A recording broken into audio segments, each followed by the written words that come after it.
This is Tom Dillon, the Lifetime Liberal, and today is Thursday, April 6, 2017. The title of this rant will be Mr. Minority Defends Bill O'Reilly as Advertisers Flee. So on Sunday, the New York Times wrote a pretty damaging article towards Bill O'Reilly and Fox News, indicating that 5 women have received up to $13 million in settlement in terms of sexual harassment and other inappropriate behavior conducted by Mr. O'Reilly on these women. In essence, using his position at Fox News to try to get sexual favors for them by him promising he would do other things for them.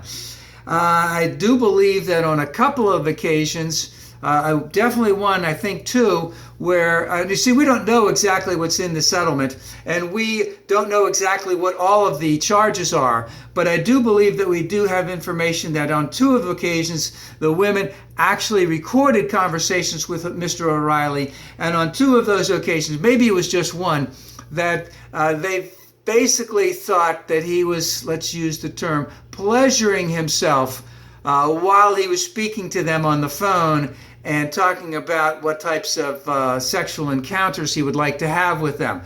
Really, really yucky kind of stuff.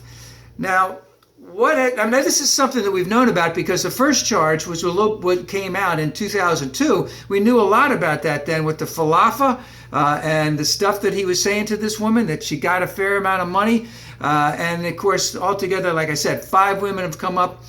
But what's happened since then is basically Mr. O'Reilly has been the king of late night or nighttime cable news for the last 20 years. He pulls in approximately 3 million people per night, and lately it's been up to about 3.9 or 4 million people. So he has a huge audience for cable TV. And what has happened is that since that New York Times article, 24 advertisers as of yesterday have basically said to Fox, get us the hell off that show. We don't want to be associated with that scumbag anymore. We want the hard-earned money that we are giving to you to advertise to not be on that stinking show, because we will not be associated with that type of behavior ever again. Number 1, thank you for doing that. Number 2, remember, we've known about this stuff for some time, because this isn't the first time and this isn't the second time that there have been articles in reference to Mr. O'Reilly's behavior in terms of what behavior with women. He also has a huge credibility problem, just to go into 2 quick things, where he talked about where he was in a war zone in El Salvador in 1982, and he wasn't even remotely close to the war zone in El Salvador. And in the Falklands/Malvinas War with Argentina and Great Britain, I think that was 1982 also, maybe 1983 or 4. He was like 900 miles away in Buenos Aires and was trying to claim that he was in a war zone. So he's not the greatest believer, but he has a great audience, and these advertisers are fleeing. And who wants to be the last advertiser to flee the Bill O'Reilly show? Also, there are progressive groups, because they've done this to Rush Limbaugh, is they're basically going to the remaining advertisers, basically saying, we really would like you to get the hell off that show, and if you don't, we'll try and contact as many people as we can to ask them to boycott your products until you do get off that show. Now, as I said, this is not the first time this has come up with Mr. O'Reilly. And of course, his boss, Roger Ailes, left under a cloud of sexual innuendo suspicion a while ago.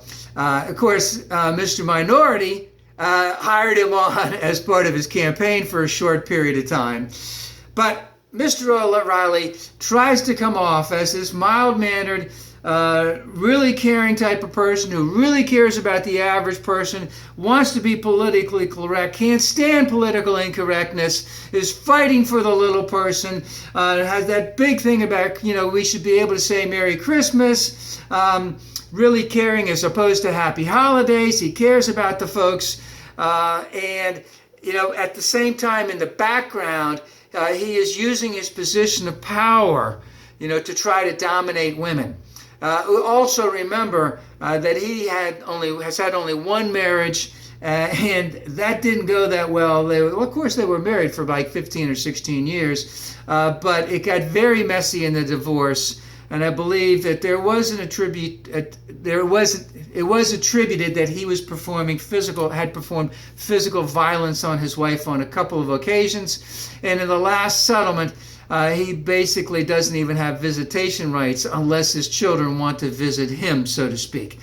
So he comes off as this great person. He has this great audience, but in terms of his personal life, what goes on, it's not so great. Now, I've watched his show many times. And though I cringe at some of the stuff that he says, I can see that, number one, he writes most of his own stuff. He has this tremendous command of the language. He can speak very fluently, a lot of gibberish to me, but I see how well that goes over with his target audience. So I see he has a very strong following, which I said is almost up to 4 million people. And I don't know if they really care. But what is Fox News going to do? Are they going to get rid of Mr. Minority? Are those advertisers going to drop Fox News completely? But the biggest thing about all this, to me, is that yesterday, our President of the United States, Mr. Minority, the betrayer of trust and also the loser, basically said he thought that Bill OReilly was a great guy, basically said that he wouldn't have done that, he would have gone to court. Of course, he would have settled because that's what he does. I am actually, that statement to me is really chilling. It really is appalling that, considering that there was, let's just say, widespread, this has happened on multiple occasions with Mr. OReilly, that he would defend him in any way, shape, and form. Now, I've watched the loser and Mr. OReilly speak many times on Mr. OReilly's show. He was very deferential to him, and the loser probably appreciated that quite a bit. But again, to be defending Mr. OReilly as he makes out-of-court settlements for sexual harassment and for other inappropriate behavior, again, is really, really appalling to me. And what this, again, indicates to me very clearly is that Mr. Minority is in agreement with Mr. OReilly, is that white men, should be able to do what they want in terms of power, powerful white men should be able to do what they want and dominate women, which I think is absolutely atrocious. Again, that statement by our president, the loser, should be used by every single candidate, Democratic candidate, in every election as long as Mr. Loser is around forever.